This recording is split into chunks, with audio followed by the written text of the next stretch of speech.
Shalom, selamat pagi God Lovers. Mari kita merasakan kasih yang mengalir dari Bapa Surgawi bagi kita semua.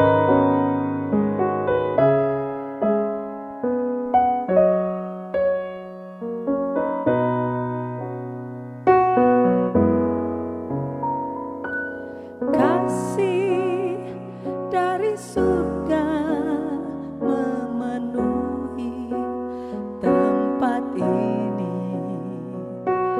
Kasih dari Bapa Surgawi,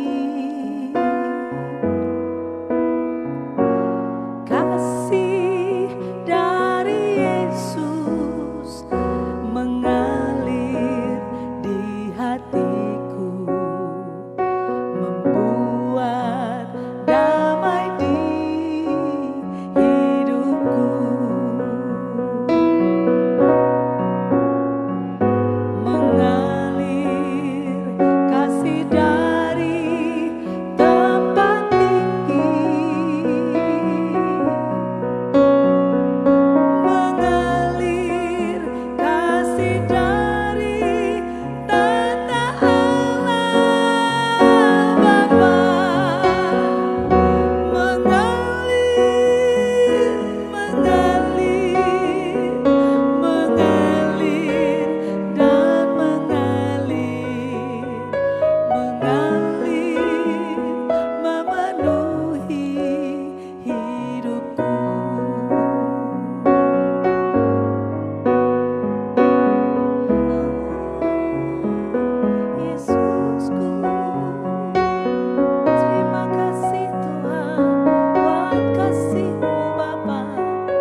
Dari surga memenuhi tempat ini, kasih dari Bapa Surgawi,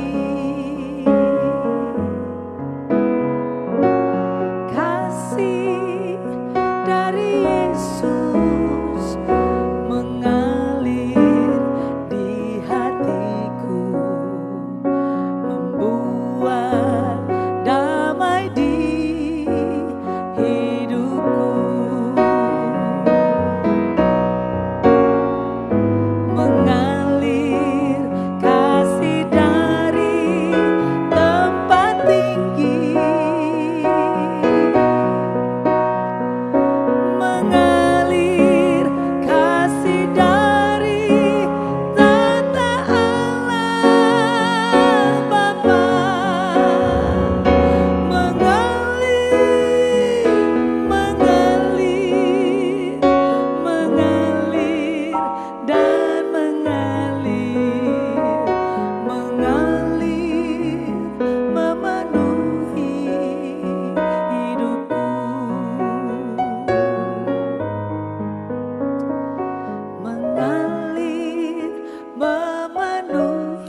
Shalom God's Lovers, bertemu kembali dalam program Word from Heaven bersama saya Glenn Gerald Menda.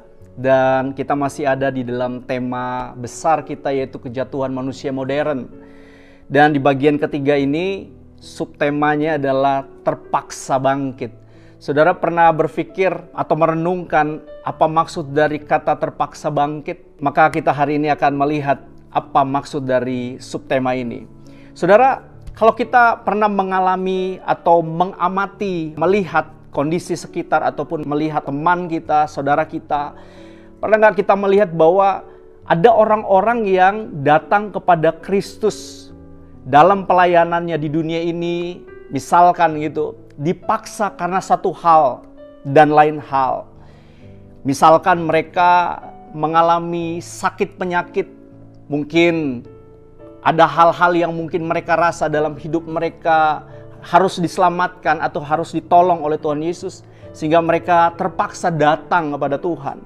Mungkin dalam masalah ekonomi mereka, ataupun kita pernah lihat di dalam Alkitab ada orang-orang yang buta, ada orang-orang yang mengalami kelumpuhan, ada perempuan yang 12 tahun mengalami pendarahan, ada mungkin lengan yang layu, atau kaki yang patah, atau karena anaknya sedang sekarat. Dan beberapa orang telah dibawa kepada Kristus, paling tidak oleh orang tua atau teman-teman mereka, datang kepada Yesus, datang ke gereja, karena mungkin jasmani mereka, jiwa mereka sedang mengalami penderitaan. Saudara, orang-orang yang datang kepada Yesus karena mereka sedang tersiksa, menderita, susah, itu adalah fenomena dan hal yang biasa. Kita pun demikian, saudara. Sering kali kita terpaksa bangkit karena dipaksa oleh keadaan. Mungkin kita sedang sakit, mungkin kita sedang bangkrut. Namun yang menjadi pertanyaannya adalah, ada nggak sih orang-orang yang terpaksa bangkit? Karena mereka merasa bahwa di dalam kejatuhan mereka merasa nyaman. Mereka merasa bahwa sudahlah, sudah menjadi posisi yang enak buat mereka. Sehingga mereka nggak punya pemikiran untuk bangkit kembali. Saudara, kalau kita baca dalam Alkitab seperti perumpamaan anak yang hilang, ada sebuah cerita yang indah di situ. Dalam Lukas 15 ayat 16 sampai 19 firman Tuhan mengatakan begini. Di dalam kata-kata yang begitu amat sangat menderita, di situ dia terpaksa untuk bangkit. Di sini dikatakan bahwa lalu ia ingin mengisi perutnya dengan ampas yang menjadi makanan babi itu, tetapi tidak seorang pun yang memberikan kepadanya. Lihat saudara, ada keadaan yang memaksa dirinya untuk melakukan sesuatu hal yang di luar cara-cara manusia yang harusnya mereka lakukan. Dia harus memakan makanan babi hanya karena keadaannya yang bangkrut pada saat itu, nggak punya uang pada saat itu. Lalu yang menyadari keadaannya, katanya, betapa banyaknya orang-orang upahan Bapakku yang berlimpah makanannya, tetapi aku di sini malah justru mati kelaparan. Lalu di sini dikatakan, aku akan bangkit dan pergi kepada Bapakku dan berkata kepadanya, Bapa, aku telah berdosa terhadap surga dan terhadap Bapa. Aku tidak layak lagi disebutkan anak Bapa. Jadikanlah aku sebagai salah seorang upahan Bapa. Saudara bisa baca dan lihat dan renungkan. Kelaparan, kebangkrutan telah memaksanya untuk bangkit dan pulang. Sebelum yang lebih buruk mungkin akan terjadi pada dirinya. Saudara, God's lover yang dikasihi Tuhan, kadangkala kita harus jatuh dulu, remuk dulu, hancur dulu, lapar dulu, terhina dulu, baru kita merasakan betapa aman dan nyamannya hidup bersama Tuhan. Kalau nggak merasakan hal-hal demikian, kalau kita tidak merasakan betapa pahitnya kehidupan ini, mungkin kita tidak akan mampu untuk apa? Untuk menghargai anugerah Tuhan selama ini. Saudara, kita perhatikan anak-anak muda di zaman sekarang, di zaman-zaman media, digital, dan teknologi yang semakin luar biasa.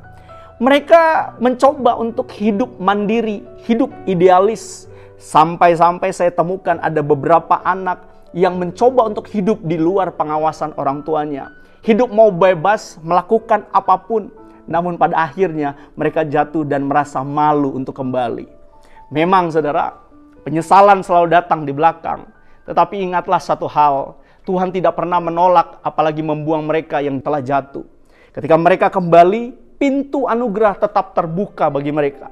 Saudara, kalaupun keadaan buruk memaksa kita untuk kembali, sadarlah, itu adalah cara Tuhan panggil kita pulang. Roma 8 ayat 32 mengatakan, Ia yang tidak menyayangkan anaknya sendiri, tetapi menyerahkannya bagi kita semua, bagaimanakah mungkin Ia tidak mengaruniakan segala sesuatu kepada kita bersama-sama dengan Dia. Roma 8 ayat 38-39 firman Tuhan mengatakan, sebab aku yakin bahwa baik maut maupun hidup, baik malaikat-malaikat maupun pemerintah-pemerintah, baik yang ada sekarang maupun yang akan datang, atau kuasa-kuasa, baik yang di atas maupun yang di bawah, ataupun sesuatu makhluk lain, tidak akan dapat memisahkan kita dari kasih Allah yang ada dalam Yesus Kristus Tuhan kita.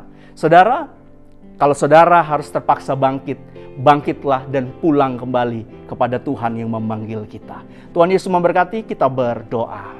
Bapa di surga, terima kasih kadang-kadang keadaan membuat kami akhirnya harus bangkit. Meskipun di dalam aib, rasa malu yang sangat-sangat membuat kami malu untuk datang kepada Tuhan. Tapi lebih baik kami datang kepada Tuhan dengan rasa malu kami, penderitaan kami. Yang penting Tuhan dapat sayang kepada kami. Tolong kami terus-menerus di dalam nama Yesus Kristus. Haleluya. Amin. God's lovers, diharapkan membagikan link YouTube renungan ini kepada saudara, kerabat, dan juga teman. Terima kasih, Tuhan Yesus memberkati.